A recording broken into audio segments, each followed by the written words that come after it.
Oh, baby, the 7th practice of training camp is in the books. And let me tell you, it was the spiciest. It was the funnest. It brought the energy. So that means we need to bring the energy to match it. And I don't even know if we can, because this was an awesome practice. And we are the DNVR Broncos podcast, ready to break it down. And we are not in the Toyota lounge today because all the power went out somehow. So we are coming to you from our studios today. Practice just wrapped up about an hour ago. And fellas, oh man, I can't wait to bring it down because the fellas brought it on the field. So we're going to bring it on this show. How we doing? Apparently the Broncos brought so much energy that they sucked all the energy out of the entire metro area. That's a really good point. Yeah, they just lit the practice field on fire so much that it drained it everywhere else. Exactly. I also find it. So we earlier this week, Zach, we were kind of determining. I was like, I'm going to try to come to 1 or 2 practices this week. Like, should I come the second day of pads because I'm afraid that they're going to tone it back after the first day of pads? And my gut was to come today, and then you kind of talked me into going yesterday, and it feels like it was the wrong. Wow, whoa, Zach, how could you do that? No. Just send the screenshot to you here. I'm pretty sure that I was like, because I actually thought of that on my ride home today I was like, man, I think I gave Ryan pretty good info. Like maybe yesterday wasn't the best practice. I think I told you it was going to be like a shorter practice. Not read my texts. This is hurtful. So I said, was thinking about going to practice. Do you think it'll be a good one, or are they going to take it easy because today was the first day in pads? You said, I don't think today will be light. I don't think tomorrow will be light because of today. It won't be a crazy long practice, but right around 2 hours. So your call if it's worth it. Today was pretty meh. Tomorrow should be about 15 minutes longer. And that's exactly what it was. That was good info, wasn't it, Henry? But it ended up being a light practice yesterday.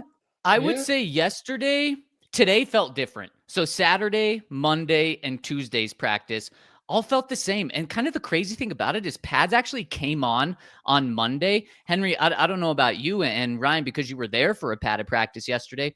I haven't felt like the pads have felt like they're on Monday and Tuesday. Yes, there's been a little more hitting, but on Saturday, the final practice without pads, Dre Greenlaw was tackling Marvin Mims and bringing him to the ground. So it was like, oh, well, pads might as well just be on. The intensity was normal. It's not like the intensity was bad on Monday or Tuesday, but today really felt like the first day of pads. So Ryan, I didn't mean to lead you astray. So I'm not, I was thinking about apologize. I'm not even going to. No, you don't have to apologize. It was you gave me good information. It was vague. You stayed vague so that you wouldn't have to apologize later. Exactly. Now, here's what I will say. Do not come tomorrow. I think we might have some good passing tomorrow, but probably not some good hitting. If I understand the training camp rules right. I don't think there will be pads tomorrow. But hey, you never know. I guess I need to hedge everything I say now. All right, so take us inside this spicy practice today. Well, Henry, what did you see? I'll let you break us down on the spicy part right now. The defensive line was just doing some ass kicking today. It was pretty crazy. So they start the practice with the walkthrough. As always, everybody was able to stay awake through that, which is always a win.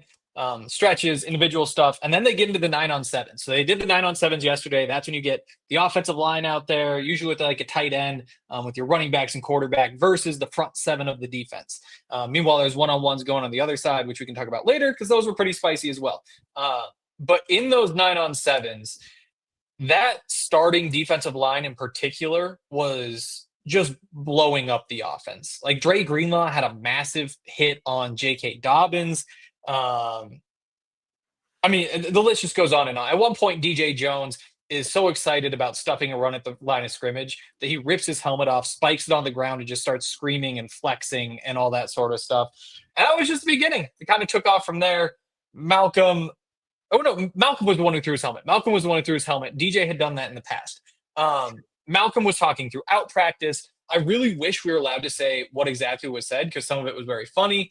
J.K. Dobbins had words back. At one point, J.K. Dobbins grabbed, I believe it was Tyler Bidet, out of the huddle after J.K.'s play so that he could get back in there again and run another play. So it was that kind of energy. Everybody's hitting. Alex Balchevsky had a big block. Other than that, it was mostly the defense. I guess Jaleel McLaughlin got the edge once, but the takeaway was, wow, they are mean, and wow, did they want to tell the offense about it. So today's big takeaway was just, it was such an amped practice. Felt like the first practice in pads, like I said, but maybe a bigger takeaway that we can garner from today's practice. And this is exciting because I don't know how often we say this. There's a new dog on the Broncos, and it's on the offensive side of the ball. The Broncos have not been short on dogs on the defensive side for a decade plus now. It seems like they just can pick one up from anywhere, and he becomes a dog on the team. With the Broncos offense, though, it's lacked that punch, especially against this defense during training camp. It always seems like we're talking about the defense being loud. That's been the story for 10 years now. But Henry mentioned him. J.K. Dobbins was barking. He was chirping. He was yelling. He was screaming. He was getting in defensive linemen's face before, during, after plays on the sideline. And I mean that in a very good way because I think that it started to impact the offense in a good way because this defense, they brought it from the moment practice started. Henry said it. I think the two big guys that really brought the juice on defense today were Malcom Roach and DJ Jones, and they were feeding off each other like no other on the field and then off the field, and then they were spreading it to everyone.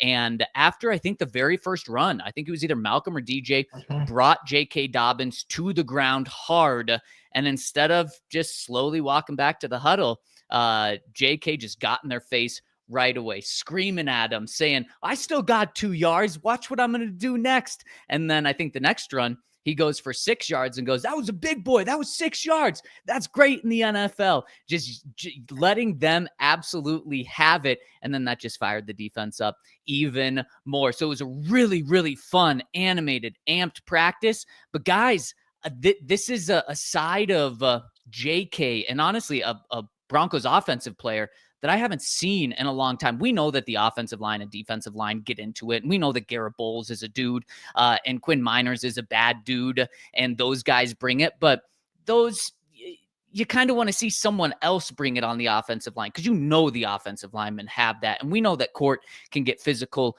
as well. But I just loved seeing JK get like that. And that's when I thought, like, man, Broncos might have brought him here more than just to be a running back, but for his personality, which I wasn't really aware of. Well, I mean, he was talking to Ryan Edwards yesterday for KOA. The clip came out, Ryan said very innocently, like, oh, yeah, it looks like going to be like running back by committee. Like, what do you think of that? JK was very quick to say, this is not running back by committee. He made it pretty clear there that he wants 25 carries a game, just like any running back, and he's going to go out there and compete and get as many as he can. But that's the energy that you want in a running back. And I think that can generally lead to good things. I'll add, to me, the battle of the words, the defense won that pretty easily. I think, again, there's like shorter and snippier versus JK occasionally had like full sentences, don't really hit so hard. Quinn Miners, though, line of the day. Again, I really wish we could just say what exactly they said. I will say, though, the defense won the war of the words today because it was an entire defense against one guy. But I love that a running back was getting in the face of 2, 3, 4, 300-pound guys on the defensive side and just not afraid. He had his shirt tucked up so his belly was out, and he just wasn't afraid to just let him hear it. Yeah, and I think this is something that you have to have when you're getting pushed around a little bit. Like, in hockey, it happens all the time where like a team goes down 3-4-0 in the first period and it's like someone's got to go start a fight. Like something has to change. We have to do something to change the momentum here. And so, someone make a stir, cause a stir, and see if we can get a reset here. And I think that's important to have someone on the offensive side of the ball now. As I understand, it didn't necessarily change the tides for the offense, but it's nice to just show a little bit of pushback. If you're getting beat up by the same bully every single time you're walking home from school, like, your only way out is to punch back. And so I like seeing that the offense punched back. But on the note that it didn't really matter and the defense continued to dominate, I have a question for you guys, and maybe some people are going to hate this question, maybe some will like it. Is it time to get a little ones versus twos work in? And this is something that a lot of coaches do. I know Gary Kubiak used to mix it in once in a while. Because I'm now cursed to follow the Browns, I know that they did that yesterday. I know that Coach Prime almost exclusively operates in ones versus twos, so it's really just like a coaching philosophy thing. But with the way that the defense is dominating day in and day out, do you think it's time to get a little ones versus twos in there? I think Sean would be disgusted at the thought of that happening, right? Especially with his offense. Maybe if it's the defense getting dominated every day, he would do that. But no, I don't think Sean is one bit concerned about this offense right now. Now, let's say they come back from that first preseason game, and San Francisco has a good defense. And let's just say the rest of this week, next week during the Broncos versus Broncos, and then Broncos versus 49ers, it continues to be like that. Maybe, but I still think it's too early. And I think if you do that, you're pressing the panic button when all of us could have told you that about a week in, it's probably still going to be the defense dominate. Now, you hope to see the offense one of these next 3 practices to end the week show some life, but I'm not panicking yet. I'm not going to the I need to embarrass my offense by putting them against twos to get them some good work just yet. Yeah, and I think we have seen plenty of the twos. I mean, so like the defensive linemen basically rotate every play. The safeties are rotating every couple plays. Linebackers maybe a little bit less rotation now that they're down Alex Singleton, Andrew Sanders, but there is enough of that that's kind of naturally built in, and maybe even intentionally, that you get to see some of that. Like there was one time out there where I was like, oh, you've got Devin Key and PJ Locke in at safety. If you're gonna convert one of these third downs, which we'll probably get to later, Bo, this might be your chance to go deep and see what you've got. But yeah, I agree. It's not time to panic until they get into like the real competitive period. So they're obviously going out there and competing on any given play now, where it's first and 10, and then they'll just schedule 2nd and 5 after that. If you get into the 2-minute drills and the offense is never winning, or you get into just the normal move the ball drill, like that's when I'd start to get concerned. But until we get into the real situational stuff, I'm not too worried about it. So they're not even into that yet. They're not, doing like daily red zone stuff or anything like that. So they'll do like red zone stuff, but it's not like move the ball from the 20 in and try to score. It's like this one's from the 12, this one's from the 10. Yeah. But they did do their first situational drill today, which was working on what is that? It's the fair catch free kick. So we were all confused why there was a big meeting in the middle of the field, and then you see 8 seconds on the clock, and then you see the punter way back there. You're like, well, what are they doing? And you come to figure out that the reason that, I guess you can't say how they went about it, but they had structured the return team in a way that would make it so that they have a chance to get that kick off if they get the fair catch, which was kind of fun. Weird way to start, though. And of course, we know that that's important because it happened against the Broncos last year. And then there actually was a little bit of situational work at the end of practice, Ryan. They did third downs, and we'll get into that to when we break down practice. There was one more thing about this culture shift. A really fun moment happened after practice, and it's actually still going on right now that I want to talk about because it has to do with this culture. It goes with what we're saying right now, and I think it might even hit a deeper point about where this team is at, and then we'll dive into the on-field stuff. And before we get to that, I got to give a shout out to our friends over at Shady Rays, where if you're going to be out at training camp, if you're going to be outside during summer or in Colorado 300 days a year, you need the best sunglasses to protect your eyes. And our friends over at Shady Rays are going to hook you up with not only the best, but best sunglasses, but also the best guarantee, because they will, if you break your glasses, if you lose your glasses, they're going to replace them. There's no better brand to go to, whether you're on hikes, concerts, boats, football practice, at training camp. You got to check out our friends over at Shady Rays and use the code DNVR, because they're going to give you 35% off all of their polarized sunglasses. Shady Rays are already very affordably priced. Then you get 35% off of that. It's a great gift for anyone in your life. They've been rated 5 stars by over 300,000 people. So go check them out, shadyrays.com, and use that code DNVR to get 35% off. And Cake Mortgage. They do a whole bunch of cool things, including if you want to have a rental property. So I was actually looking at properties yesterday just out of curiosity. I was like, oh, that's really cheap, like $250,000 to live on the coast in Hawaii.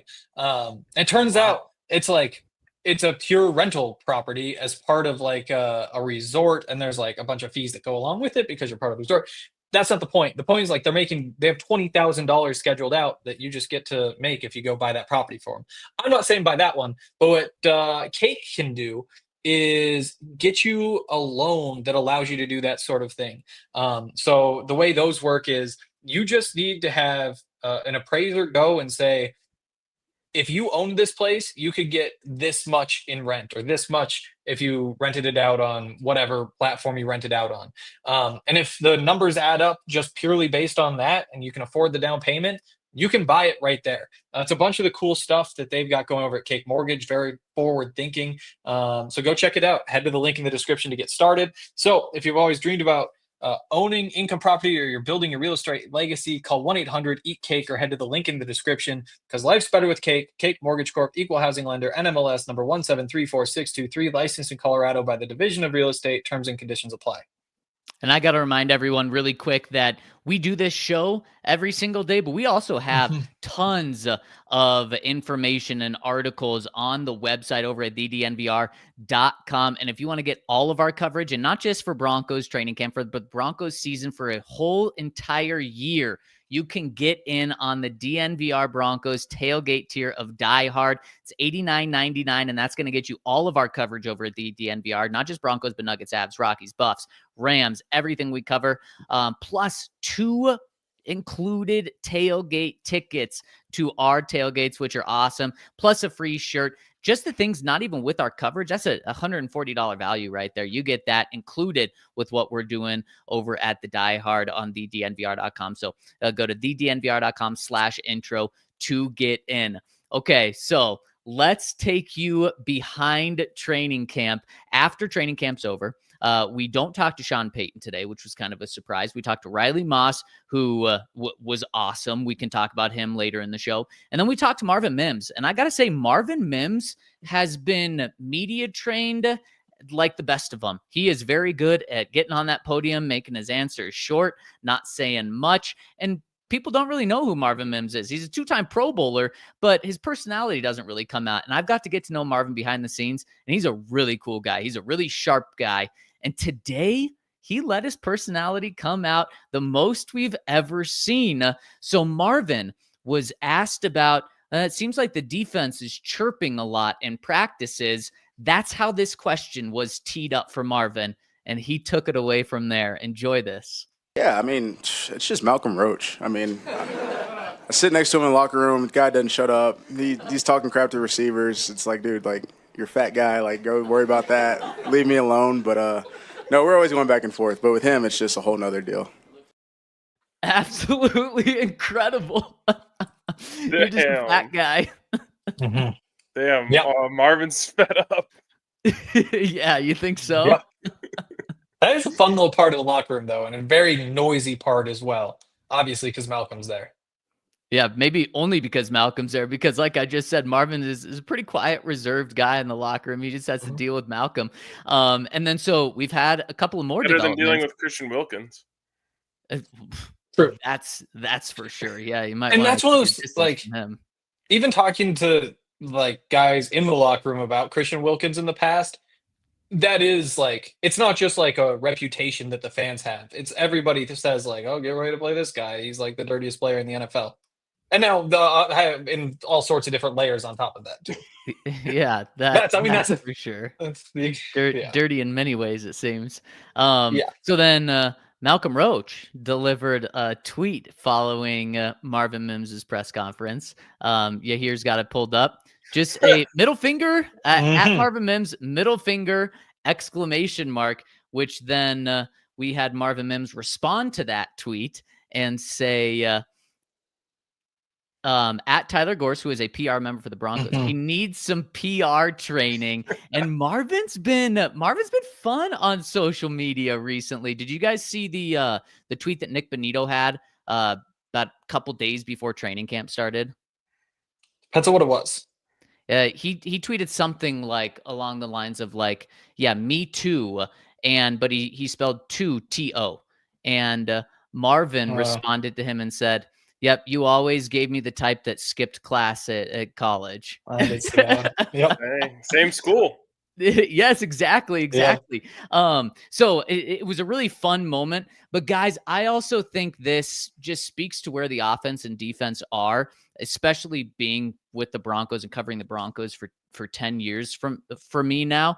I don't think in 2018, when the Broncos defense was dominating and the offense couldn't do anything, that an offensive player, a receiver, would get on the podium and call one of the good players on defense, even in a joking, fun way, like, all right, fat man, work on. Why don't you focus on that right now? He never shuts up. I think the offense was just too scared of the defense, and they knew their place, which was just at the bottom of the totem pole. And you don't punch up when you're at the bottom of the totem pole. I think this offense now has confidence, even though the defense is getting them this first week. I think that this offense has confidence that we haven't seen in a long time. And I think it's just waiting to break out this year on the field. Yeah. I mean, like if you said before, you might just get punched. Like at this point, like you just gotta be so comfortable with each other. Obviously, like those tweets may have been sent while they're sitting right next to each other. Odds are, like, you're not going to be on your phone in the weight room. You're not going to be on your phone if they've started the walkthrough. Like if they sent those tweets, they were probably sitting right next to each other in the locker room. And to me, it's like it all comes back to Bo. When you don't have a quarterback and you're not confident in that, you just can't be confident in anything that you're doing on the offense side of the ball. Now they have Bo, they believe in Bo, and they feel like, okay, you guys are going to get us now, we're going to get you later. And we're confident that we're going to be able to hold up our end of the bargain on Sundays. And I think that's the big thing is like when you are confident that you're going to be able to do what the team needs of you in any facet of life, it just allows you to be a lot more free, a lot more, fun, and play along in something like that. So back in the day, like 2016, it's like the offense was holding the defense back. And I just think the offense is incredibly confident that will not be the case this year. 100%. And we're seeing it on the field. We're seeing it with JK, not afraid to go up against these guys. We're seeing it off the field with good banter. And it's, Ryan, you pointed to Sean Payton and just how he's carrying himself yesterday. I think it's really starting to bleed through the rest of the team. And this is exactly what we want to see. Okay, so for some on-field takeaways, before we actually get through, get to maybe play-by-plays and what happened specifically at the end of practice and how the defense dominated, to me, there's two other takeaways that are the exact same as yesterday.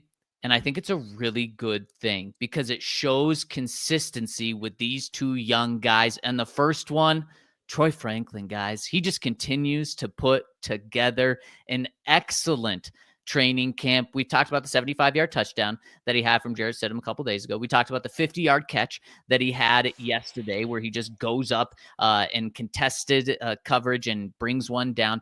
Today, he had, this was during one-on-one, so I will preface it with that. Receivers are typically supposed to win and given an advantage here, but he had two amazing catches, and the first one was an amazing touchdown grab, deep pass over Jahdae Barron. The Broncos' number one pick got supposed to be a dude in coverage, and he was right there. And Troy Franklin just made the play in the end zone for a touchdown in very tight coverage. And then just turns around right after that and has this incredible diving catch in the middle of the field for about 20 yards. It was great coverage. The coverage was there so much so that Troy wasn't able to break free until the very end, and he kind of has to dive to catch the ball. And so what we're seeing is Troy make a couple of the wide open catches because he just burns by people, but we're seeing him now just put together contested catch after contested catch for a guy that people were worried if he could catch the ball. Now he's doing it in the hardest circumstances day in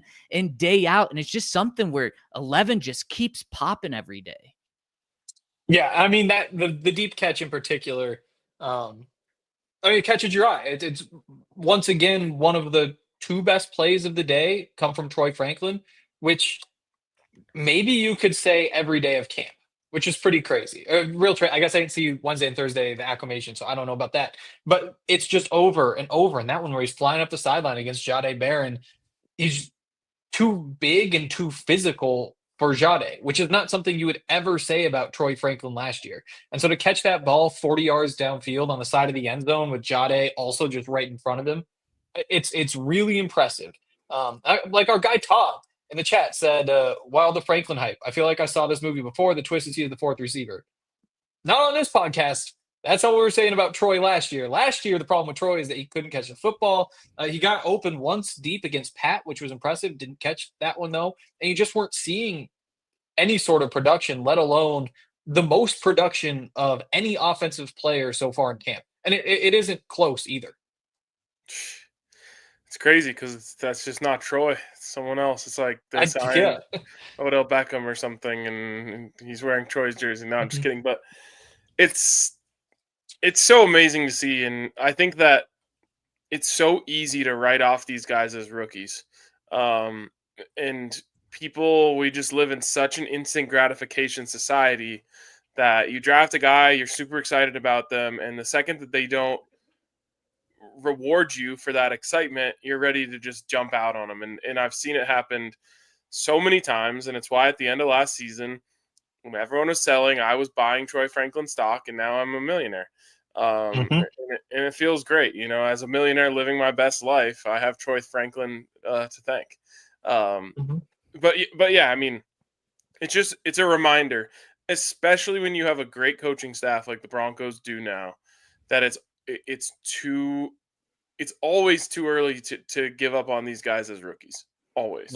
What 100%. And then you hear it come from the defensive players. I mean, we talked to Riley Moss after, and Riley said he's really seen Troy take that step. Specifically, he said his release has gotten so good that now the Broncos defenders and cornerbacks and defensive backs are learning how to handle that sort of release at the line of scrimmage, which is pretty darn impressive for a guy that clearly was a rookie and going through some rookie struggles last year, to then in just one offseason in the first week of camp have improved something so good that the defenders are now saying, we got to learn how to handle this because it's so good right now. So it's actually specific things that he's doing. And it's not just catching the ball. It's getting separation at the last second. It's being able to be physical when the ball at the point of attack. It's being able to get off the line of scrimmage. There's literally nothing more that we could have hoped to hear from Troy Franklin at this point right now. Yeah, and credit to Riley. He beat Troy today. There was that curl. It's the one time in one-on-ones we've seen, I believe, that we've seen Troy not win. And just this quick curl, Riley's up on him, jumps, bats away the ball, and he was pretty fired up about that one. I think, again, it's a good competition. Riley also said that he put on like 6 or 7 pounds this offseason. I'm curious to go back and look at my notes from last year and then go back and watch him play last year, because he has been physical in this camp and we've kind of seen it over and over. But I never really thought about that because it never crossed my mind to think, like, was he this physical last year? But I think it's going to be fun to go and check that out because he is also playing pretty well.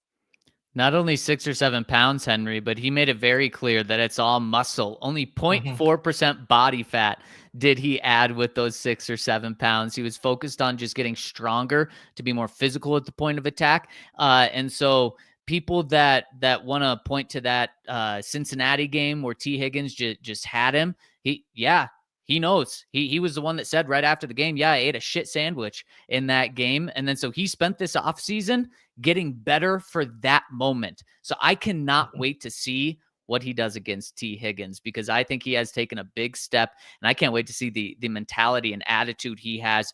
Guys, I am very close to just naming him the starting outside cornerback. In fact, I've already done it in my mind, but I think he has locked down that job. We've seen it on the field. We've heard it from Sean Payton. And when we're talking about these cornerbacks, and Ryan, I really like the warning you put out about writing young guys off in their rookie season.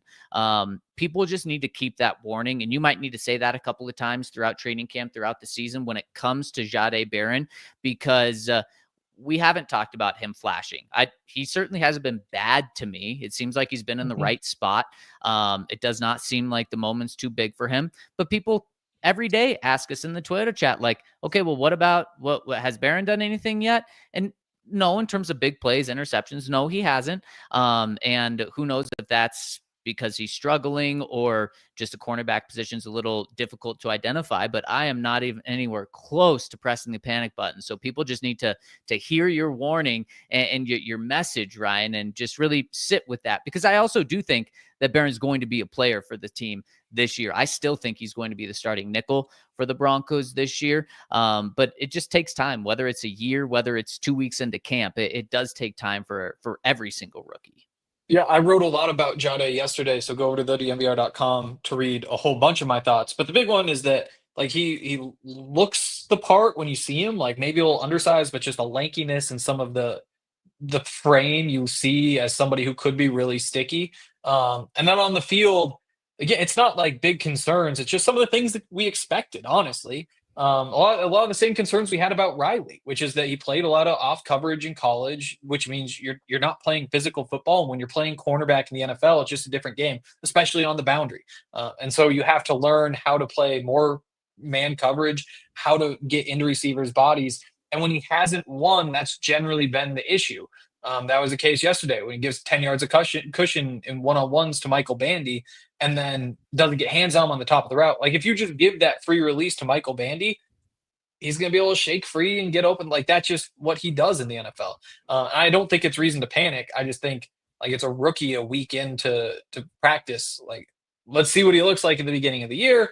And then at the end of the year, it could be totally different. Because I keep going back to the 3 top 40 cornerbacks who went to really good teams last year, with Cooper DeJean, with Wiggins out in Baltimore, and then the other Baltimore corner. Oh no, it's the other It's the Philly corner. Philly corner, yeah, Mitchell. Like, all 3 of them, they don't start the year in the starting lineup, but by the end of the year they get there, and that might be the path for a guy like Jahdae. Like, there's no reason to be concerned. It's just that the plays haven't shown up yet, and you see that there's just plenty to learn when you move to the NFL. Well, and when the Broncos drafted Jahdae, everyone's like, what are they doing? This is a position that they're okay at. You know, they have Jaleel there or Jaquan. And so, like, that actually becomes a luxury.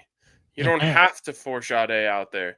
You have Jaquan out there to be able to, you know, handle some of that load and give Jahdae the opportunity to ease his way in, rather than just like, we got this rookie corner and he has to play immediately because we used high draft capital on him.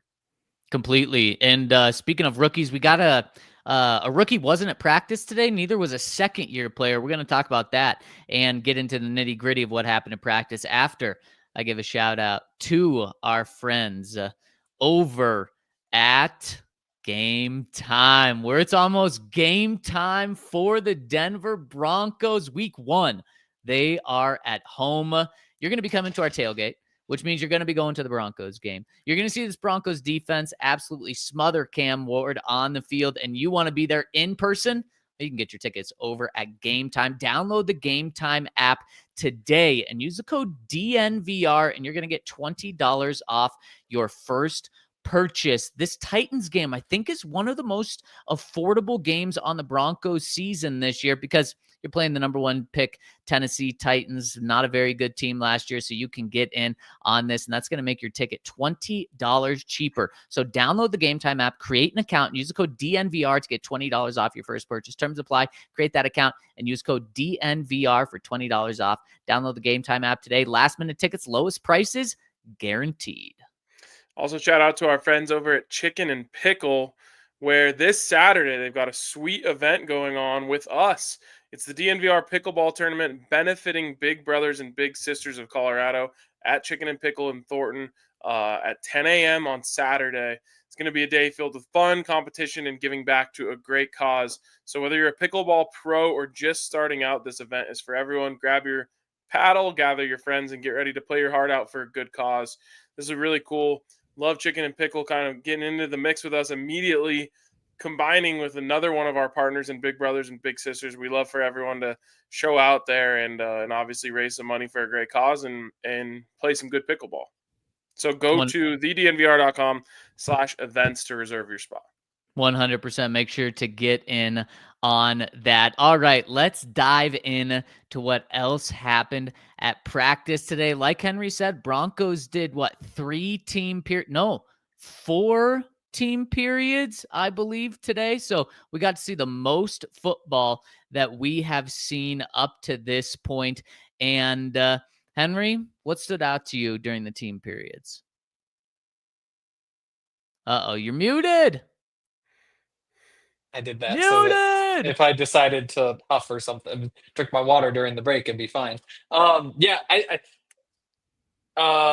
I said, Malcom Roach is number 1, and I've got a lot of thoughts on him, and I want to get him out real quick. Big one is this. What he brings to practice is worth like $10 million in salary cap space. Like the way that he just changes that locker room. And before we move on, I wanted to hit that because when it comes time to negotiate his contract at the end of the year, it's like, oh no, does he cost $10 million because he was awesome? He gives you another $7 million for what he does on the field. That's a steal. Well, how so about I this, get Henry? that out I think you're looking at Malcom Roach at $6 million a year. You Totally. give him 3 years, $18 million, $12 million guaranteed. I think the deal is extremely easy to get done because also he's going to be, this is the final year of his deal coming up. And there's a couple of guys like this that have gone under the radar because they're not $100 million guys and the Broncos will eventually get to. But Malcom Roach is a guy, unfortunately for him, he's not going to be playing 70% of the plays because DJ Jones is starting right above him. Now, Malcolm's going to play a lot, but he's not going to be on the field enough to get a massive contract. So I think $6 million, that's double his salary right now. You give him guarantees. I think that's good enough to get the deal done, and you absolutely do that. We talk about how you can't pay everyone. So unfortunately, John Franklin Myers, our friend Crystal Mason, Chris Thomason, put it out yesterday that the Broncos have not had any conversations with JFM regarding a contract extension. That's along the lines of what I've heard as well. It just is pretty clear. They've got their guys that they're going to extend, big money guys. They did Court on Monday. They're going to do Zach Allen and Nick Benito. And sorry, JFM, we can't spend money on everyone. So then let's look at the players that aren't big money guys. Malcom Roach fits that perfectly. Yep, and there's no rush. Like he's also one where you wait till after the season and like that's your gritty, grinded out culture guy. And he's willing to wait for it's just too easy. Also, other note, he played more than DJ Jones last year, which is kind of crazy to think about. But just because like DJ body type, you wind up having him on the field more. But when you split that job, that's the way it goes. And real quick, just to add to that, Malcom Roach is just one of those guys that great teams and great defenses have. Just a guy who rotates in, makes some plays for you, always does his job, and is an unsung hero. You know, there's not a lot of Malcom Roach jerseys showing up in the stands, but teams that don't have Malcom Roaches feel it and wish they did. Yeah, I mean, as Jose says, neither Roach nor DJ were my cup of tea at nose tackle, but they fit perfectly.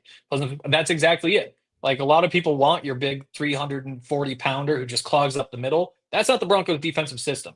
Broncos defensive system is you've got a gap, you've got to get through that gap. And those big guys aren't built for that. You want the more athletic guys who can kind of slash their way in. It's similar to, honestly, Evan Ingram isn't my cup of tea at tight end.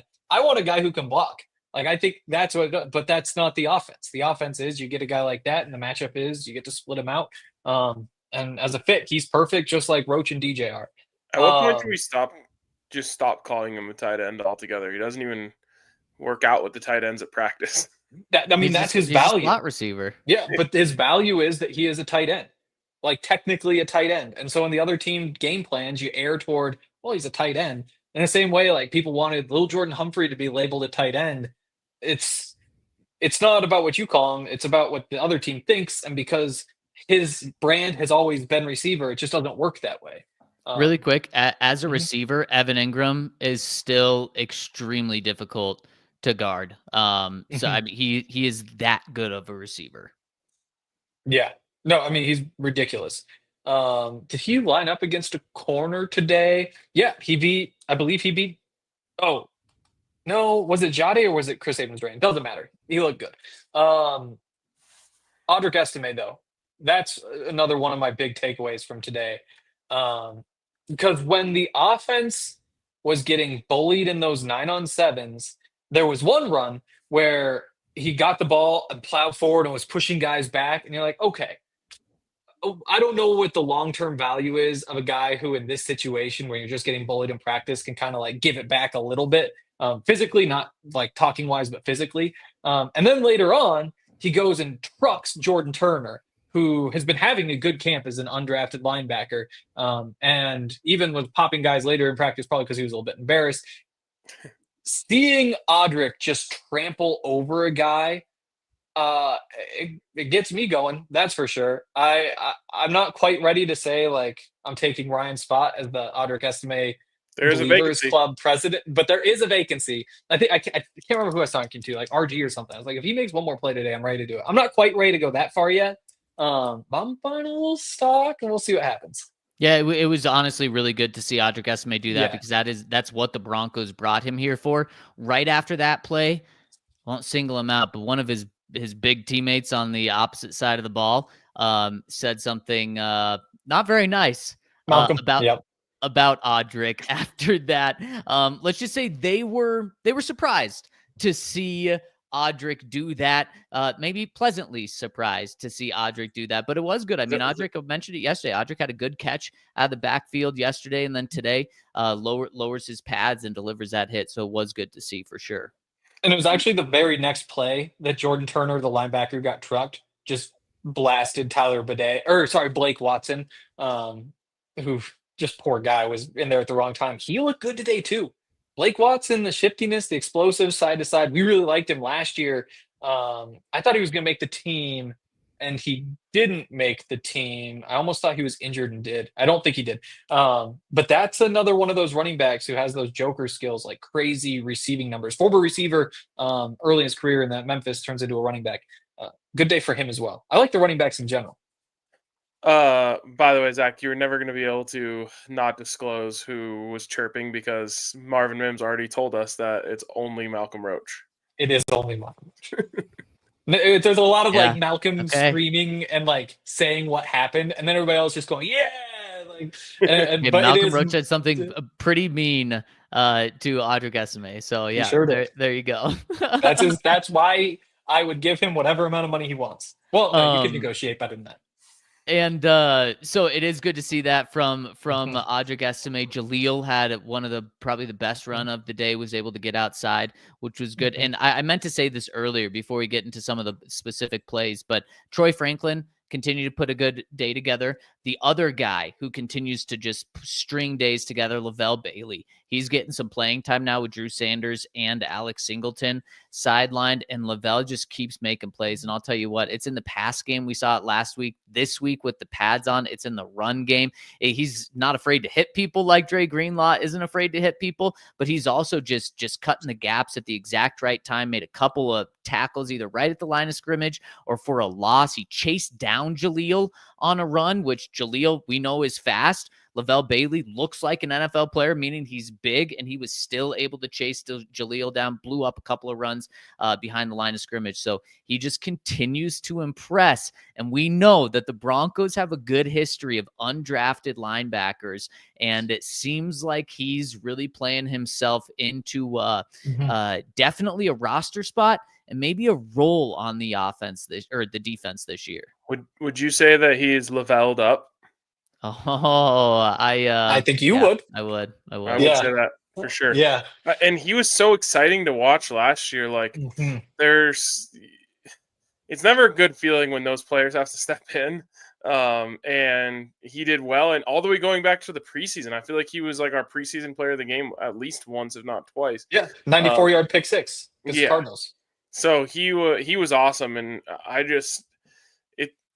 it is like a little like badge of honor for us as a franchise to be like, we just find these guys and turn them into dogs. And I'm very much hoping that LaVelle Bailey is the next one. It's also a flex for us on this podcast because we said all training camp that was going to happen. Although, I mean, he made the team for 24 hours and then they cut him and moved him to the practice squad. But I'm still taking the win there. The take I wanted to fire off, though, was that LaVelle Bailey, Inu Uwazurike, and Audric Estime are all going to be NFL starters. But Audric just didn't give me that one more play for me to actually believe wholeheartedly in that. So I'm going to hold off for a couple more days. All right. Yeah, let's just have him make the team first before he's an NFL starter. So really quick, before we continue on our takeaways from today, let me just remind you what's going on at the DNVR Bar this Friday night. We're not at the bar right now, but we will be at the bar this Friday night from 6:30 to 8:30. Benny, our guy, is holding a film room. It's going to be awesome. He's going to be breaking down film, showing you what to look at, what coaches look at, what players look at, how the Broncos can improve from last year. He's going to break it all down in a live film room. It's open to the public. You can RSVP over at thednvr.com/events and just show up. We're also going to have a question and answer section. It's going to be so cool. Benny, in just the couple months that he's been with us, has taught us so much. He's going to teach you guys a lot as well. So it's going to be a really cool, such a unique event. I can't think of any other events like this anywhere. So make sure to join us this Friday night. And also, I'm sure some drinks are going to be put back at the bar. So make sure to join us at 6:30. Yeah. You come for the live session, you get the Q&A, and you stay for the post-event drinks. I love that. And that's Super Bowl 50 champ Benny Fowler. Speaking of Super Bowl 50 champs, Emmanuel Sanders stopped by practice today with his son, and Emmanuel is swaggy. His son might be even swaggier. His son was rocking a Kobe Bryant high school jersey, which was cool. And Sean went and dapped up Emmanuel. They had a great time together for like 10, 15 minutes during practice. Emmanuel dapped up Courtland, probably congratulating and asking for a couple of dollars from his big contract as well. So cool to see Emmanuel out there practice today. Yeah, if you wear a Kobe Bryant jersey, I don't like you. It's as simple as that. And I don't care that he's 7. If you're wearing a Kobe Bryant jersey, nope, not a fan. Off the list. I find it so fascinating because, look, if we're being completely honest, like in the media, Sean Payton doesn't seem like the nicest person or like most charismatic guy. And yet every one of his former players loves him.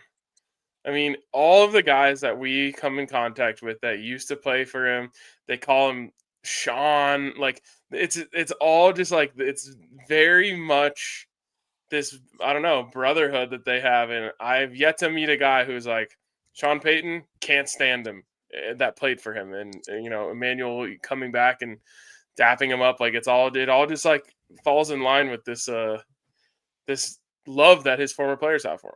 100%. And Emmanuel, or Sean, actually tells this story that when Emmanuel was with the Saints, Emmanuel needed something like 2 more catches in the final game of the season to hit like a $500,000 roster bonus. And Sean says he's aware of that going into the final game of the season. And Emmanuel showed up in his office.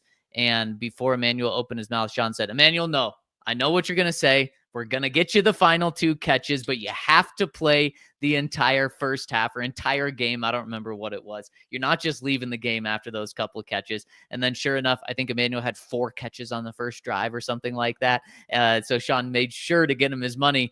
Yeah, if a coach is going to get me $500,000 and always have my back, I'm going to like that guy as well. I think the key thing is Sean getting his guys. And that's why the first year he admitted he was pissing on every tree. He was making sure that everyone knew who was running this thing. And then he was seeing who fit in with his culture. And then he got rid of the guys, even some high profile guys, not just Russell Wilson, that he didn't think fit in with his culture. But once you're identified as his guy, it's a great place to be in terms of the players. That's why these guys love getting there early in the morning. That's why these guys have no problem with the offseason program. That's why they have 99% commitment to the offseason program. When it's voluntary, they don't have to be there, but they still show up. So it's a really good point. And actually, just super quick, even though Sean can be a little testy with us and others sometimes, I was told that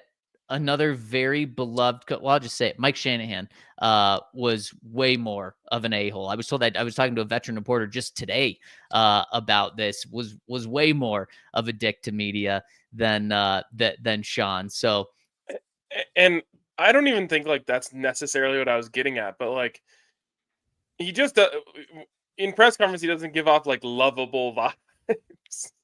That's fair. Yeah. And I obviously don't hold that against him because I'm not there. But it's funny to just see the dichotomy there. And I should add, there's also people in the media who would be considered Sean's guys who also have nothing but great things to say about him and love him too. Well, that's for sure. We're seeing a couple of them out there today. In fact, one of them was working out in the Broncos weight room today. I'm like, this is something else. I mean, I heard there was one in the huddle the other day. Yeah, there was a former quarterback that's about my height. Okay, so let's dive in. About your height. Yeah, that's very true. Not many former quarterbacks though that are my height. Actually, Rappaport, speaking of my height, actually I'm a little taller than him. He was out there today. So Broncos or a lot of people want to see what the Broncos are doing from a national perspective, which shows where this team is at. Maybe the throw of the day from Bo Nix was the second play. It was actually the first pass of practice from Bo in terms of team periods. It was an immediate rollout to the right. Troy Franklin's in coverage. The defense gets to him. Bo just lasers a ball in about 15, 20 yards downfield.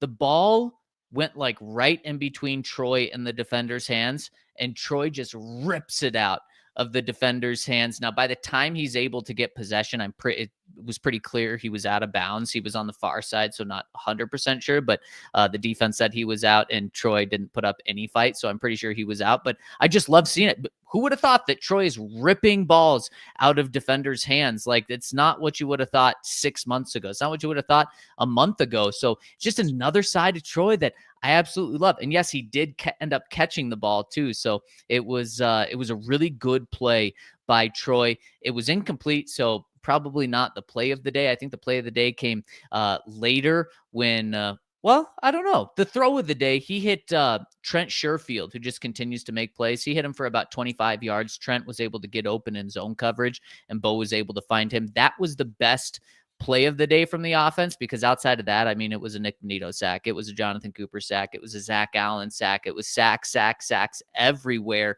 And then he did go deep to Courtland Sutton once. Pat Surtain was in coverage. When it's not one-on-ones, no one beats Pat, not even Court. So that was just an incomplete pass. But Henry, what I want to make sure we get in here is the final team period in practice today, when it was the first kind of situational thing we've seen today, third downs. And they had practiced third downs earlier in practice, but it was 3rd and 2, 3rd and 3, 3rd and 4. This was 3rd and 8, 3rd and 10, 3rd and 11, 3rd and 13. So, Ryan, there's 4 plays that are third down and long from 8 to 13. What did I say? No, nothing. The Angel's doing a great job in the chat today.